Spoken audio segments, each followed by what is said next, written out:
Buenos días. Proseguimos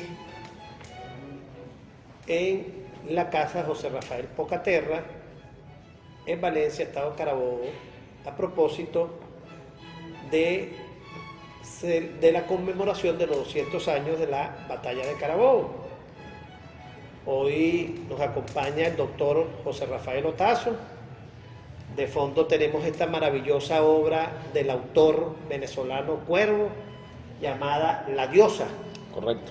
De verdad impresionante, ¿no? Sinónimo de libertad. Sinónimo de libertad y de, bueno, bastante elocuente a propósito de estas disertaciones.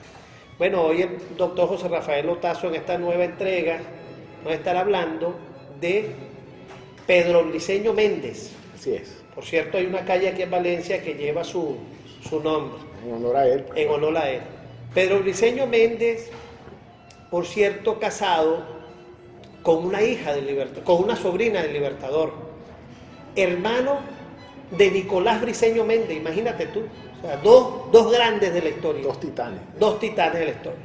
Pero bueno, dejemos que sea el propio doctor José Rafael Otazo quien nos dé parte de semejante personaje. Sí. Sin duda, como usted bien lo designa como un titán de la historia, bien amarrado, ¿no? Digamos, al contexto familiar, genealógico de la familia heroica venezolana, pues lógicamente, empezando por ahí, vamos a empezar al revés, casado con Benigna Bolívar, hija de Juana, y pues lógicamente en un matrimonio que se hizo en 1825. Benigna Palacio Bolívar. Sí, correcto. Y hija de Benigna Libertador.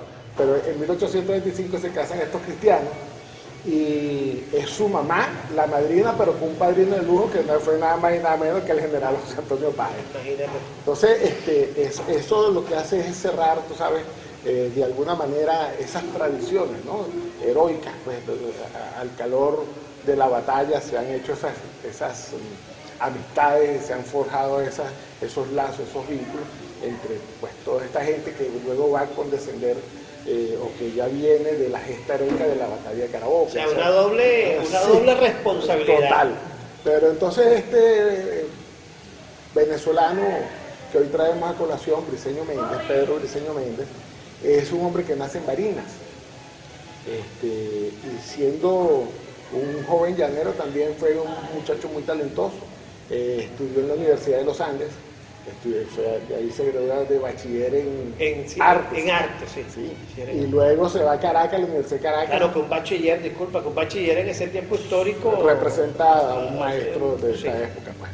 Entonces, ya con esos talentos probados, va a Caracas y estudia Derecho. Se gradúa en el área de Derecho Civil. Por cierto, en 1812, un 28 de octubre, mañana cumpliría, bueno, una cantidad de años con respecto. Un lapso. Sí, bastante. Mañana cumple su promoción, años de graduado, 28 de octubre. Y en ese contexto, pues, de esa primera república. De esa primera república, así es. Cuando cae, él tiene que salir de Barinas, pues su papá tenía una alta responsabilidad político-militar, va a Colombia, pues tras este suceso fallido, pero ya en 1812-13, al conocer de la victoria de Bolívar en Cúcuta, se le va atrás a Bolívar. Dice, este es el rumbo, este es el hombre y por aquí son las circunstancias que van a llevar a la libertad del dominio esclavista español. Y en efecto así fue, se une a Bolívar y tras de él comienza pues un periplo de amistad y sobre todo de lealtad. Siempre que hemos conversado, doctor, hemos tratado de exaltar pues ese precioso valor como lo es la lealtad. Y Bolívar pues fue un hombre que con sus oficiales gozó de esa lealtad. Así pues y de un liderazgo ganado justamente claro, al fragor de esos de las luchas intestinas contubernios que promovieron pues el orden interno para el reconocimiento de su liderazgo. Así es. Entonces se va atrás de Bolívar con la caída de la Primera República, pero comienza de inmediato a ser su secretario. siendo un hombre de armas y de letras, pues Bolívar ve y deposita en él una cantidad de tareas y de responsabilidades de redacción al margen del calor de la batalla, pero tratar de estar lo más centrado posible en el efecto jurídico. Por cierto, eso me da ahí el inciso, doctor Otazo, que mucha gente piensa que todas las cartas que firma Bolívar o que firmó Bolívar las escribía él. Bueno, Y no es así. no. Sí las hay, o sí las hubo, pero la mayoría eran sus edecanes quienes se las hacían, Claro. y lo que hacía era revisar y firmar. Claro, bueno, en la mayoría de las veces, cuando él generaba una idea, pues estos tipos Sus escribanos, diría yo, eran sus escribanos. tomaban la idea, hacían y Sí. Bolívar se encargaba de la perfección de la misma, de la corrección de la misma y en muchas oportunidades la traducción de la misma. Entonces, Hablando de los anglicismos ajá, y de los galicismos y de los criollismos, y de los criollismos pues que hemos, en el hablar de Bolívar. en la lengua de Bolívar. En la lengua de Hemos Bolívar. revisado Un eso. en tema otro- bien interesante. Muy interesante. Entonces, pues lógicamente este hombre no se escapa de esa realidad del libertador y lo acompaña tanto en la campaña Mirable como en la campaña de Venezuela. Aquí en la campaña de Venezuela, siendo coronel y ministro de guerra, él pues recibe el grado de brigadier, que es lo que vendría a ser un general de brigada, pero todavía ese modelo, Esa estructura militar. de la usanza inglesa, pues le permite ser brigadier. Él en 1815 acompaña a Bolívar a Jamaica, y ahí pues se da el lujo de ver la redacción de la Carta de Jamaica. Imagínate. Un hombre que pudo haber tomado notas de ella y por supuesto haber con el libertador Bolívar haber generado las condiciones más favorables para que ese escrito tuviera tanta vigencia hoy día. Sí, ¿no? definitivamente. Leer la Carta de Jamaica en este momento Para mí la Carta de Jamaica y mi delirio sobre el Chimborazo son los dos- tótems son tótems. ya de la literatura heroica. Entonces él acompaña a Bolívar y luego se regresa a Venezuela. Y estando aquí, él conoce a Piar, usted que es un piarista nato. Sobremanera. Y, Me confieso piarista. bueno, como yo tengo otras afecciones. Entonces, bueno, estar con Piar y luego se regresa a trabajar de nuevo al comando de Bolívar y cuando Bolívar regresa a Haití a seguir pidiendo ayuda, a tratar de solidificar el efecto de la ayuda extranjera, pues le da a proveer el petión ese. Bueno, él se queda trabajando de secretario de guerra de otro coloso, nada más y nada menos que Gregor MacGregor. Entonces, ese bagaje que le da la interacción con estos distintos próceres, siempre subordinado a Bolívar y siempre disciplinado, bueno, es lo que le permite seguir siendo el ministro de Guerra y Marina del país. De hecho, el Congreso de Angostura ratifica a Bolívar de presidente, de vicepresidente a CEA, y a él lo ratifican de ministro de Guerra y Marina, de secretario de Guerra y Marina, lo que vendría siendo un ministro de Defensa. Es un hombre que tuvo unas capacidades y una condición bastante estoica ante los embates naturales de lo que es atravesar una guerra con esas dimensiones, ¿no? Mantenerse incólume desde el punto de vista de la relación con Bolívar tan íntima. Desde el punto Usted de sabe vista- que nosotros siempre observamos el proceso independentista Sí. nuestro desde tierra firme. Sí.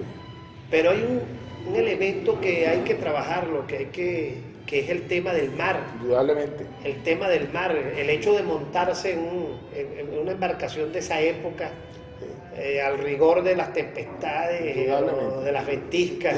Y Bolívar, como lo vemos en la obra del capitán de navío Jurado Toro. Jurado Toro, Bernardo Jurado Toro, que lo hemos revisado. Bolívar y el mar. Bolívar y el mar.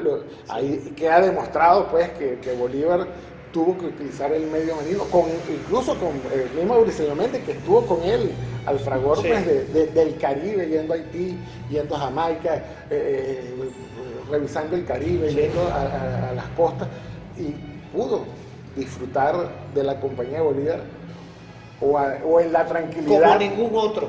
O en la tranquilidad o en la embestida El del mar, desasosiego, del claro, mar. claro. Entonces, pues sin duda que es un elemento, el mar, que tenemos que revisarlo en algún momento desde el punto de vista de todos estos libertadores y de todos estos grandes hombres que han hecho posible la Venezuela de hoy en día. Así sigo conversándote de este gran hombre y de su amplio espectro, ¿no?, en la vida social, en la vida republicana, y tan es así que en algún momento, siendo él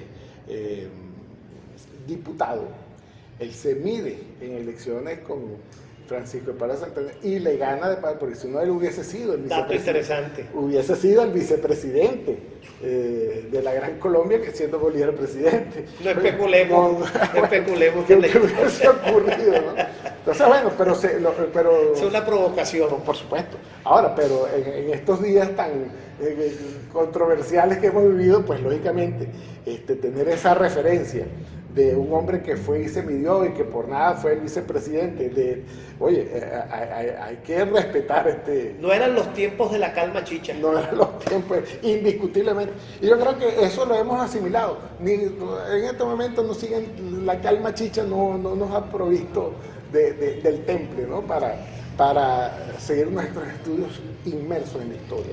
Entonces, pero es así, este hombre fue de un talante importante, pues, participó... ¿Cómo que le decían? El diablo. El diablo. Sí, ¿Tienes alguna referencia en torno a eso? Ya voy para allá, participó incluso en la Convención de Ocaña. Sí, 1828. Correcto, también estuvo presente en el Congreso Anfictiónico de Panamá. Sí. O sea, Él sí, Bolívar no.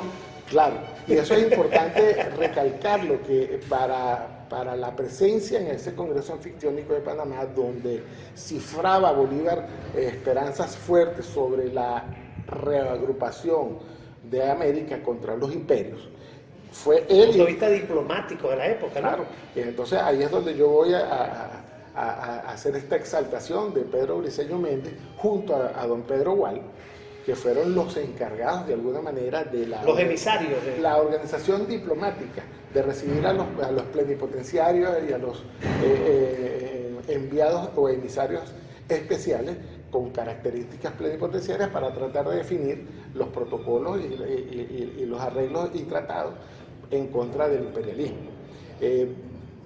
Hay que hacer notar eso, doctor, que Bolívar no va porque es una reunión de ese personal diplomático, del personal que, sin menoscabo a las decisiones que fuesen a tomar, no está diseñada esa reunión, esa conferencia para los presidentes, sino más bien para la gente que sea la diplomacia de Estado de ese momento. Entonces, bueno, este hombre de múltiples funciones, de múltiples actividades, de múltiples condiciones políticas, militares, de estrategia, intelectuales, sobre todo intelectuales, sobremanera, lo lleva al regreso, ya estando el presidente José María Vargas, el primer presidente civil, y con él viene la revolución de las reformas. ¿Sí? Y eso pues no es menos importante para unos elementos que vienen de un proceso de emancipación muy duro, de un proceso de emancipación de un imperio muy bien establecido con unos 300 años de presencia. Sobre ellos recae la responsabilidad de la libertad, bueno, de no hacer las justas reclamaciones en función de los oficiales, de los militares y del personal incluso civil que participó en esas contiendas, en ir contra las reformas que planteaba la nueva vida civil a través del mandato del doctor. No, y las ideas de la libertad, la igualdad, claro, la fraternidad. Claro, pero ya eso va a ser harina de otro costal que vamos a madurar en otro contexto, ¿no? Porque ahí estaba todavía naciendo la nación, la república, y eran momentos de acomodo, de forcejeos. Y esos forcejeos pues, eran lo que siempre peleó Bolívar, con ellos. ¿No? O sea, aquí unidad.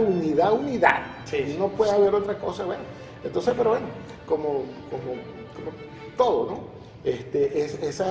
Esos debates de mezquindades y el debate de los egos siempre prevaleció y ellos fueron pues quienes intentaron y de quienes nosotros hemos heredado la posibilidad de contrarrestarnos hoy en día, de que tengamos equidad, de que tengamos unidad, de que tengamos patria, de que tengamos adelante todas estas cosas. Este hombre, para concluir, después de todos estos forcejeos se va a Curazao y en 1835 él es uno de los hombres que sobrevive a la batalla de Carabobo siendo ministro de guerra y siendo secretario de guerra y marina del Libertador. Muere de una encefalitis en el año 35 en Curazao. Tantas cosas que podemos seguir hablando de él y del diablo. ¿Qué pasa? Ajá, lo del diablo no lo dijiste. El elemento tenía unas características como llanero pequeño, y le decía era el diablo pues por la agresividad que tenía en el campo de batalla y en el campo de la oratoria. Bueno, agradecido, doctor Otazo, por su participación, por este aporte que nos está dando a la historia republicana, a la historia de Venezuela, en aras de ese bicentenario que se consumará el año que viene, si Dios quiere. Bueno, hasta una nueva oportunidad por estos mismos medios. Muchas gracias por la invitación.